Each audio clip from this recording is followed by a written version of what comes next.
tujuan kami untuk kesini adalah ini mewawancarai Bapak Kepala Sekolah dari matkul PLP, dan saya sendiri adalah Amerika Suci dari program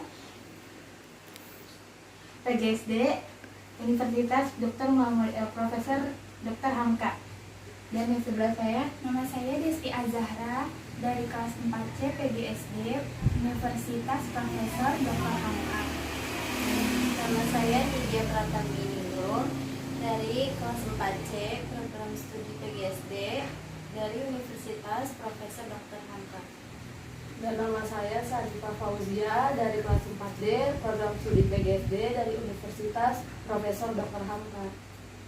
Untuk selanjutnya, mohon maaf kiranya kami semua ingin mewawancarai Bapak, dan sebelumnya Bapak memperkenalkan diri terlebih dahulu. Ya, maksud saya. Baik, anak-anak semuanya, Assalamualaikum warahmatullahi wabarakatuh. Waalaikumsalam warahmatullahi wabarakatuh. Bapak ucapkan terima kasih atas kedatangannya. Salam kenal dengan Bapak dan lingkungan sekolah. Nama saya Sahlan, ya, boleh panggil Pak Sahlan. Tinggal di Pondok Permai, Blok AM 23 nomor 29. Bapak mulai jadi kepala sekolah di Semper Barat 15 ini dari tahun 2016. Sebelumnya sudah kurang lebih 10 tahun menjabat kepala sekolah, sudah 4 kali mutasi. Mungkin ini yang terakhir di sekolah Semper 15. Sama Bapak juga dulu lulusan dari UNJ, ya, PGSD-nya, dan melanjutkan S2 di UHAMKA. Jadi mungkin ada beberapa teman Bapak atau dosen Bapak yang sama mengajar di UHAMKA. Silakan untuk selanjutnya adik-adik boleh sepuasnya untuk mewawancarai sesuai dengan kebutuhannya atau tugasnya dari sekolah. Apa saja yang harus ditanyakan, mungkin akan Bapak jawab sebisanya. Kalau ada kekurangan, nanti bisa melihat secara langsung di sekolah. Ya, mungkin Bapak lupa atau dan lainnya berkaitan dengan nama, struktur organisasi dan lainnya, ya nanti bisa lihat langsung ya di lain hari. Boleh, silakan untuk belajar, untuk observasi. Ya, silakan bisa dimulai. Saya mohon izin bertanya. Mohon izin, bagaimana karakteristik umum dari peserta didik yang ada di sekolah SDN Semper 15 Pagi? Baik. Karakteristik untuk siswa di SDN Semper Barat 15 Pagi, perlu anak-anak ketahui bahwa anak SD itu karakteristiknya beragam, ya. Anak masa perkembangan, masih membutuhkan bimbingan dari bapak ibu guru maupun orang tuanya. Untuk karakteristik anak-anak kami, rata-rata siswa berasal dari Komplek Dinas Pemadam Kebakaran dan Komplek Yonair. Ya. Tingkat kebandelannya, katakan seperti itu, ya alhamdulillah tidak seberapa rumit, ya. Nah, yang penting kita sebagai tenaga pendidikan, terutama guru, harus memahami tingkatan dari perkembangan siswa. Mereka masih membutuhkan bimbingan. Karakteristik lain dari siswa SD itu masa-masanya untuk bermain, masa-masanya untuk ingin tahu. Jadi guru harus berperan sebagai pelayan dalam menangani siswa. Itu saja. Terus yang lainnya, Dek? Ya, Pak. Terus apa saja sih, Pak, kebiasaan-kebiasaan yang dilakukan oleh anggota sekolah sebelum kegiatan belajar mengajar itu dilakukan? Oh iya, banyak hal yang dilakukan kegiatan pembiasaan, terutama zaman sekarang dunia pendidikan atau kita sebagai guru, yang paling utama adalah membenahi karakter siswa. Melalui kegiatan pembiasaan inilah yang bisa kita terapkan. Sebelum masuk, biasanya anak-anak wajib untuk tegur, sapa, salam, senyum sama gurunya atau sesama temannya. Setelah itu, kami punya pembiasaan setiap hari Senin,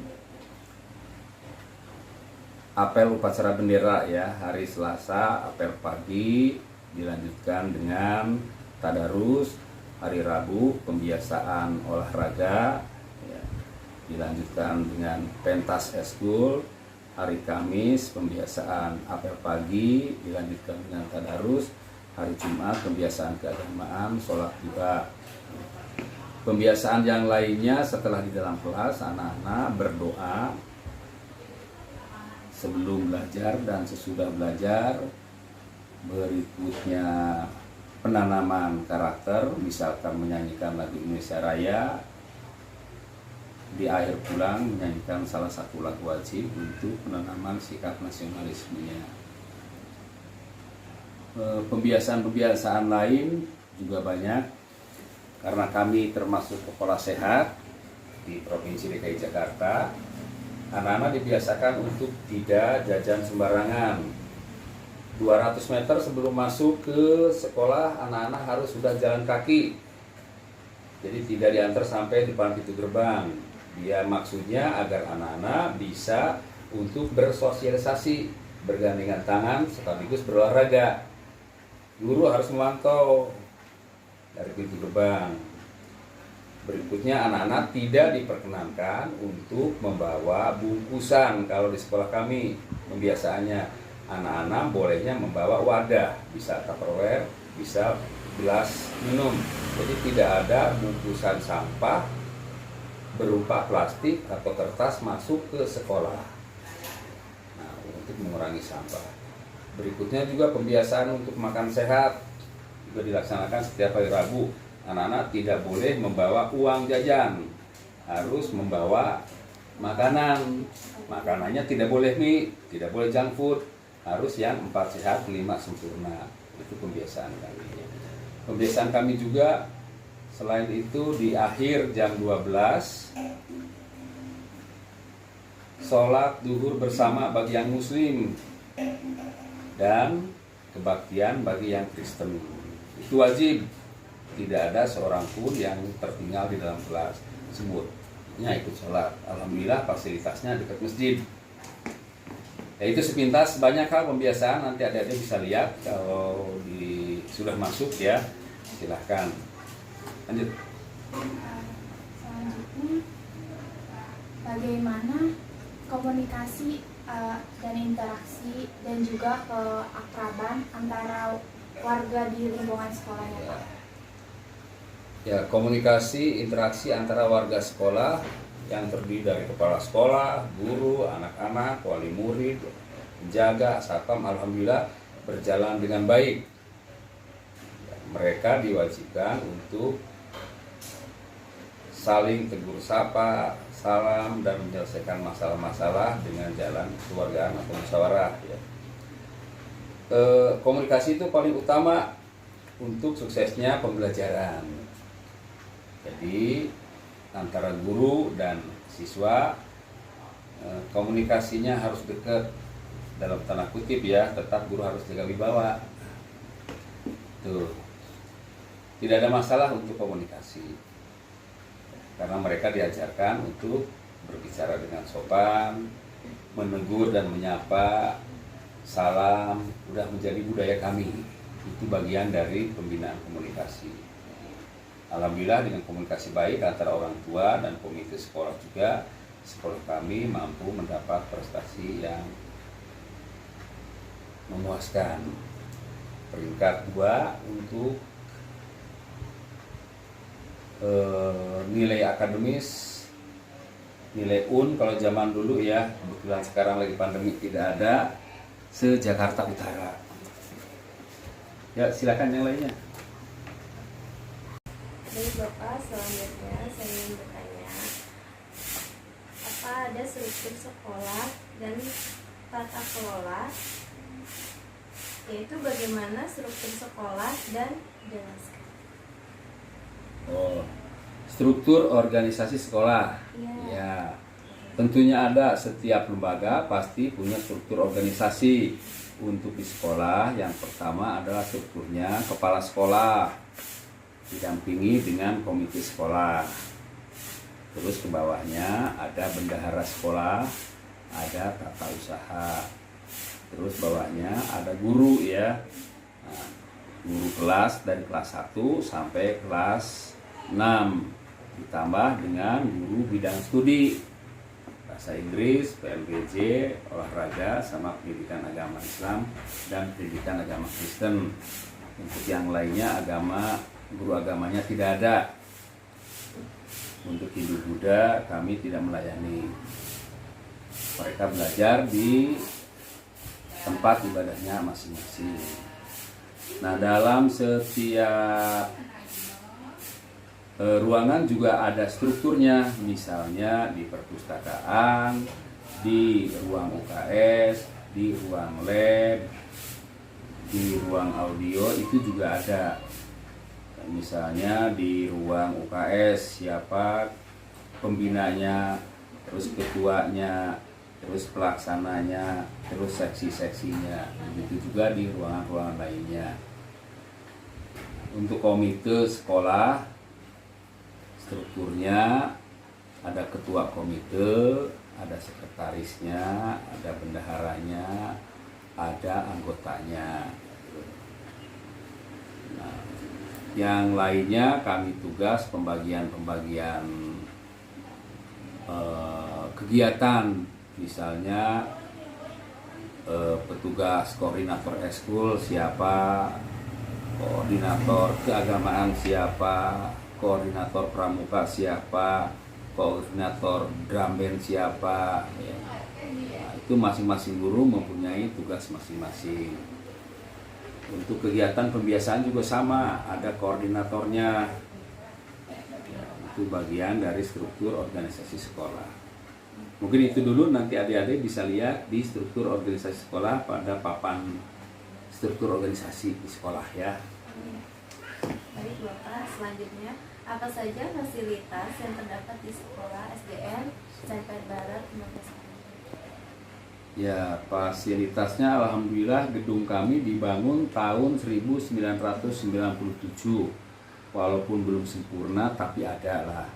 Yang pertama ruang kantor kepala sekolah, ruang guru gabung dengan ruang TU, ruang belajar 9 kelas, ruang UKS, ruang lab, perpustakaan, kantin sekolah, dan gudang. Nah, yang lainnya dilengkapi dengan taman baca. Ya, anak-anak bisa belajar dengan sistem outdoor. Nah, itu yang ada. Walaupun tidak maksimal, tidak sempurna, ya secara keseluruhan sudah lengkap ya. Sudah lengkap, tinggal penataannya yang kurang-kurang. Ya, lanjut. Apa aja peraturan yang ada di sekolah? Oh iya, peraturan sekolah itu beberapa macam ya. Ada peraturan kesiswaan, ada peraturan untuk guru, ada peraturan di perpustakaan, ada peraturan masuk UKS, ada peraturan di toilet, semuanya ada aturannya ya. Yang dimaksud Ade untuk peraturan siswa ya. Oke. Ya, beberapa macam untuk peraturan siswa. Ya, siswa datang tepat waktu pasti ya kalau anak SD. Siswa berpakaian rapi sesuai dengan harinya. Siswa berpenampilan rapi, tidak berambut gondrong, tidak berambut panjang ya. Termasuk yang kecil-kecil tadi peraturannya tidak boleh membawa bungkusan makanan ke dalam sekolah. Tuh, tidak boleh membawa senjata tajam, tidak boleh ngomong sembarangan. atau tidak boleh berbicara yang kurang sopan, itu masuk aturan sekolah. Termasuk juga peraturan kehadiran, siswa harus 85% hadir di sekolah. Jika kurang dari 85% tidak naik kelas. Itu sudah kesepakatan ya. Itu beberapa aturannya. Mengikuti kegiatan eskul 2, baik itu eskul pilihan maupun eskul wajib. Mengikuti kegiatan pembiasaan, sholat duha yang muslim pagi, sholat zuhur siang wajib, itu aturan sekolah juga. Banyaklah peraturan sekolah. Aturan di perpustakaan juga sama seperti itu. Aturan di dalam kelas juga, nanti di kelas ada aturan masing-masing. Tidak boleh membawa makan dan minum ke dalam ruang belajar misalnya. Banyak, nanti bisa dilihat adik-adik di setiap ruangan ada tata tertib, termasuk tata tertib di toilet juga ada. Misalnya tata tertib di toilet, ya, berdoa sebelum masuk, ya, menginjak kaki kiri dulu, ya, harus disiram, ada sampai sekecil-kecilnya pakai aturan. Untuk apa aturan dibuat? Agar sekolah kami berjalan dengan tertib. Yuk selanjutnya. Ya Pak, mohon izin bagaimana cara mengimplementasikan peraturan yang ada di sekolah. Ya peraturan harus diimplementasikan dalam kehidupan sehari-harinya, baik di sekolah maupun di rumah. Untuk implementasi peraturan di sekolah, ya setiap hari siswa harus mematuhi tata tertib. Dilakukan pengawasan baik oleh rekan sejawat maupun oleh guru kelasnya. Siapa yang melanggar aturan akan dicatat dan dilaporkan. Bahkan Bapak menugaskan setiap anak jadi detektif ya. Artinya mengawasi perbuatan yang tidak sesuai dengan aturan untuk dicatat, dilaporkan ke gurunya. Nah, berikutnya yang melanggar ya diberikan nasihat. Adapun yang sampai diberikan sanksi ya. Lanjut. Ya Pak, mohon izin bagaimana sanksi yang didapatkan apabila siswa melanggar peraturan. Oh iya, pasti setiap ada aturan pasti ada sanksinya. Siswa yang melanggar aturan dihukum dengan sanksi yang telah disepakati di awal masuk. Sebagai contoh, siswa tidak masuk sekolah selama 2 hari tanpa keterangan. Orang tua wajib datang ke sekolah. Yang keduanya, siswa terlambat 3 hari datang ke sekolah. Setiap kalinya anak-anak mencatat di buku pelanggaran, kemudian dikonfirmasi kepada orang tuanya. Sanksi yang sekarang kami lakukan itu yang sifatnya mendidik atau edukatif ya. Tidak boleh adik-adik nanti memberikan sanksi dengan pukulan keras, caci maki, ya, itu tidak boleh. Sanksi yang sifatnya mendidik, misalkan yang suka telat disuruh menulis surat Al-Fatihah atau suruh hafalan ayat Al-Quran ya, atau suruh cabut rumput atau membantu penjaga sekolah. Nah, paling itu sanksinya. Jadi yang ada manfaatnya dan mendidik. Tidak boleh anak-anak memberikan sanksi dengan sistem jewer atau bawa apa ke sekolah, nggak boleh ya, atau berdiri di tengah lapang atau lari 10 putaran yang menyiksa fisik, nggak boleh. Jadi sanksinya nanti ya, kalau nanti ada di praktek yang mendidik, yang kreatif, yang menumbuhkan sikap ide kreatif itu, dan membuat jerak atau kapok ya, misalnya telat 5 hari ditanya, atau telat masuk belajar ya kita tanya gitu, kita berikan sanksi, suruh menghafal ayat-ayat pendek atau potongan surat pendek untuk yang Islam. Paling itu. Lanjut. Bapak, terima kasih. Mohon izin melanjutkan pertanyaan sebelumnya Iya, Pak. silakan deh. Kegiatan rapat yang dilakukan di waktu per bulan itu Ada nggak sih Pak di sekolah SDN Semper sekarang? Ya.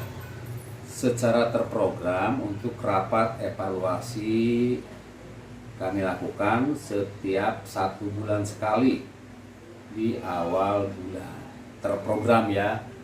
Jadi menyampaikan evaluasi program atau permasalahan-permasalahan yang didapat oleh guru dalam proses pembelajaran kurang lebih 1 bulan. Selain itu juga ada rapat-rapat kegiatan dalam bentuk kepanitiaan, misalnya ada kegiatan lomba sekolah, ada kegiatan peringatan 17-an, ada kegiatan penyusunan eskul, ada kegiatan penyusunan kurikulum, ada kegiatan penyusunan FKS. Itu banyak kegiatan-kegiatan yang sifatnya temporer ya, sesuai dengan kebutuhan sekolah. Misalnya mau PTS, pasti kita rapat membentuk panitia, siapa ketuanya, siapa sekretarisnya, siapa seksi soalnya, siapa seksi dokumentasinya. Ya, mau pas penilaian semester juga rapat kembali pasti ya. Di sekolah seremoni itu hal yang mutlak. Ya, silakan. Nah, yang selanjutnya kan setiap hari Senin kan diadakan upacara bendera. Lalu jam berapa dan apakah ada upacara penurunan bendera? Biasanya yang menjadi petugas itu bergilir atau menetap. Gitu. Oh iya pasti ya. Setiap hari Senin dilaksanakan upacara bendera dan setiap hari Jumat diadakan penurunan bendera.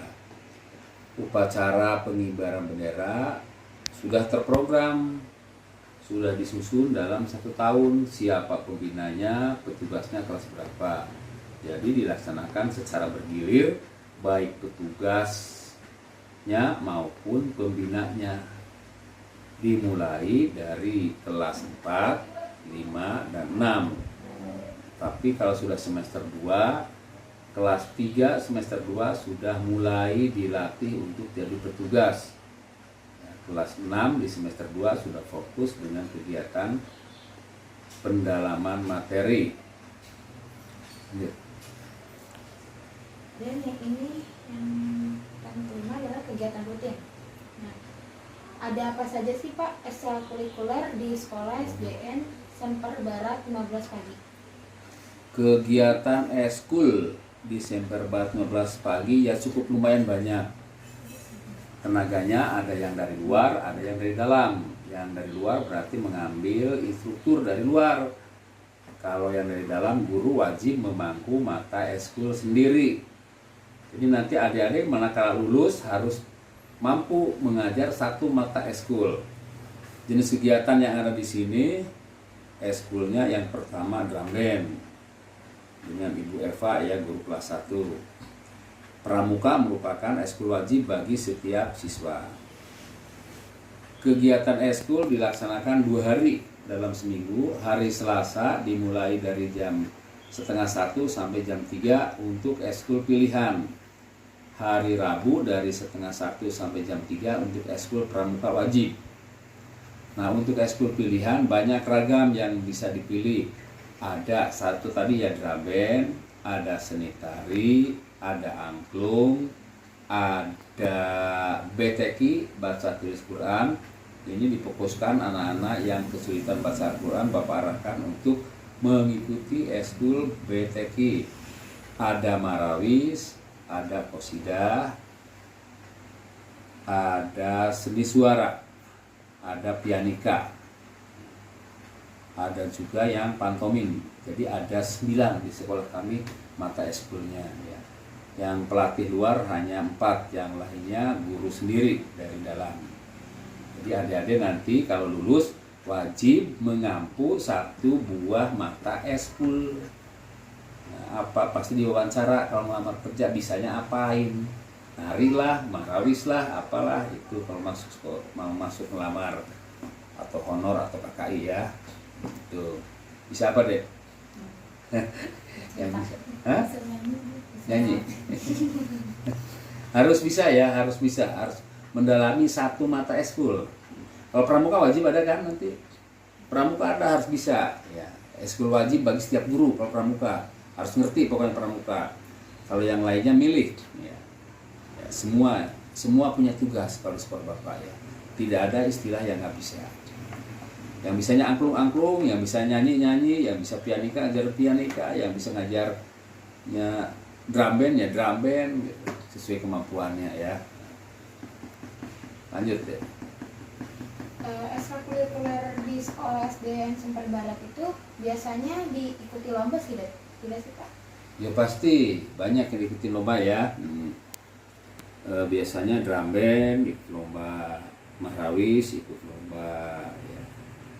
Terus kalau sekarang lomba literasi ya, lomba literasi misalnya bercerita, mendongeng itu mau dimasukin ke program ekskul juga. Ya ada di gitu lomba kami. Terus Biasanya yang mengikuti ekstrakurikuler itu dimulai dari kelas berapa sih Pak? ya, kalau untuk pramuka dimulai dari kelas 1 sampai kelas 6. Kalau ekskul pilihan dimulai dari kelas 3.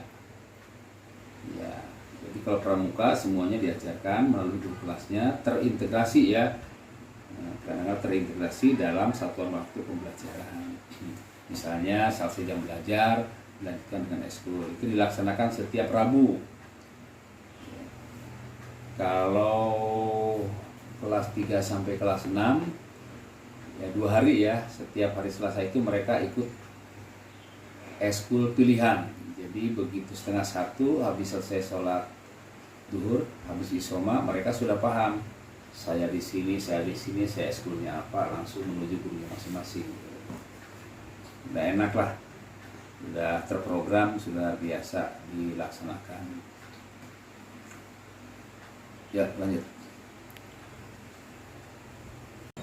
Yang baik anak-anak, jika ada hal-hal yang meragukan, ada yang belum jelas, silahkan untuk ditanyakan ulang.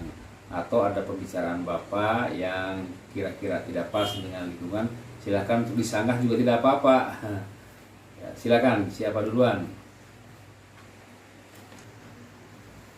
Baik Bapak, selanjutnya saya ingin mohon izin menyanggah.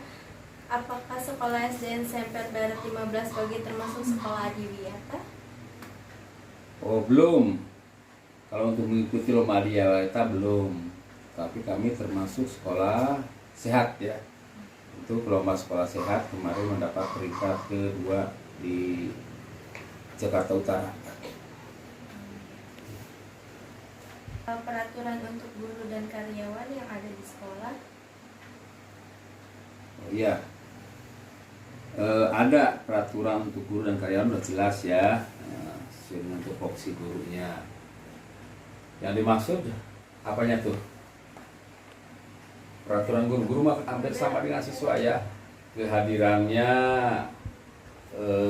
penyelesaian administrasinya, tupoksi gurunya lah ya, harus dikerjakan dengan baik sesuai dengan tagihannya. Jika tidak dilaksanakan, sanksinya sekarang lain ya, TKD-nya kecil, kecuali kalau perilakunya keterlaluan ya. Ya Pak, izin menyanggah yang kedua. Pak, mohon izin saya menyanggah apa ya, maaf, saya masih belum ngerti yang dimaksud dengan detektif itu maksudnya kayak gimana ya Pak? Jadi ada istilah di sekolah kami, setiap anak harus menjadi detektif, artinya mengamati, mendeteksi perilaku menyimpang dari aturan. Nah, siapa temannya yang melakukan perilaku menyimpang dari aturan atau melanggar aturan untuk dicatat, dilaporkan ke ketua kelas, ke guru kelasnya, atau ke kepala sekolah. Nah, bahkan di sekolah kami jika anak misalnya membuang sampah sembarangan, ada yang ngawasin, Pak, saya tadi lihat si A membuang sampahnya sembarangan, kasih bonus tuh sama bapak. Ini bagus, ingetin ya, panggil anaknya, bawa ke kantor. Kenapa? Pak, si A berantem, laporkan, jangan cuekin. Pak, si B ngomongnya kasar, kotor, kenapa? Pak, si C ini kurang sopan sama guru. Itu Jadi mendeteksi, mengawasi, melaporkan ya perilaku-perilaku yang tidak sesuai dengan aturan. Jadi anak-anak semuanya boleh jadi detektif ya, untuk saling mengingatkan. Ya, insya Allah dengan program itu ya sama-sama mawas diri anak-anak, takut diawasi kan dengan sama temennya. Itu kurang lebih paham ya. Saya izin mohon menyanggah pertanyaan Bapak tadi yang seputar apakah setiap upacara bendera ada yang terlambat baik guru ataupun peserta didiknya dan sanksinya seperti apa? Ya, selama Bapak di sini yang terlambat ada terutama dari siswa. Kalau guru insya Allah nggak ada yang terlambat zaman sekarang. Karena kalau terlambat gajinya kecil. Nggak ada ya. Setengah jam sebelum pembelajaran dimulai guru harus sudah tiba di sekolah. Untuk anak-anak ada saja. Cuma kami begitu bel jam apel pagi ataupun upacara langsung digembok satpam. Jadi anak-anak sanksinya tidak bisa masuk, mereka menunggu di luar pagar mengikuti upacara di pintu gerbang, di luar pintu gerbang.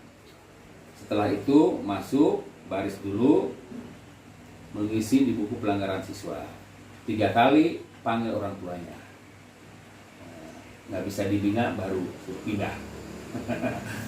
Itu sanksinya.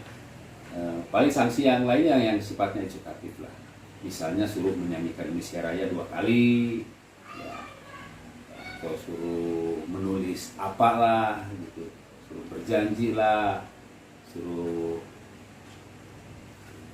kegiatan pembiasaan yang mendidik, banyaklah. Nanti juga ada yang akan tahu ya, minta diajarkan di UHAMK jenis-jenis sanksi yang sifatnya edukatif. Udah diberikan belum?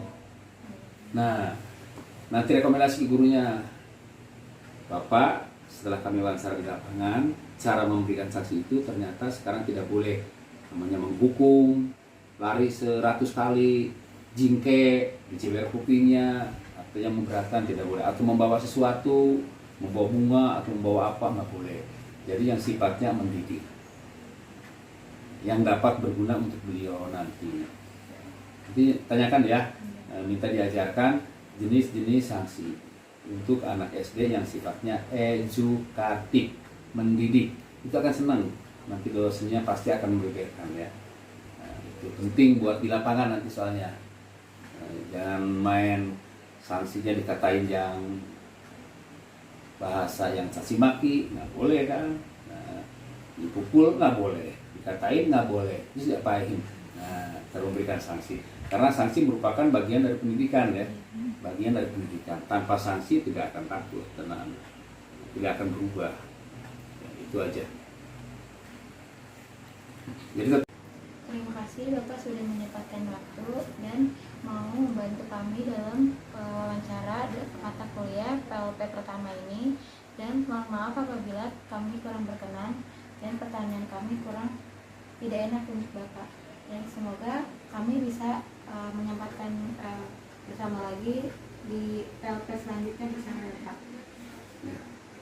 baik ya, Nana.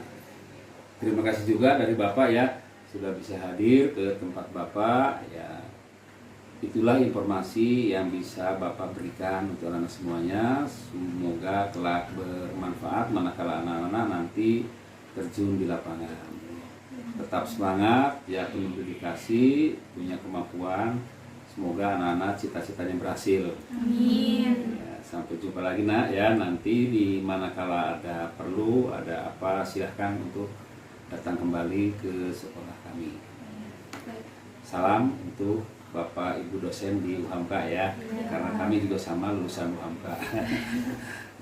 Ya, baik, terima kasih. Pamit dari kami. Wassalamualaikum warahmatullahi wabarakatuh. Waalaikumsalam warahmatullahi wabarakatuh. Silakan melanjutkan kegiatannya.